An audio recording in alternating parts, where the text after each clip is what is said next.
லட்சியம் இல்லை. மண்ணை சேர்ந்த பின்னே அதன் சேவை தொடங்குமடி. உன்னை காணும் முன்னே என் உலகம் தொடங்கவில்லை. உன்னை கண்ட பின்னே என் உலகம் இயங்குதடி. வானத்தில் ஏறியே மின்னல் பிடிக்கிறவன் பூக்களை பறிக்கவும் கைகள் நடுங்குகிறேன்.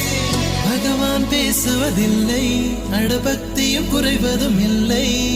காதலி பேசவும் இல்லை, என் காதல் குறைவதும் இல்லை.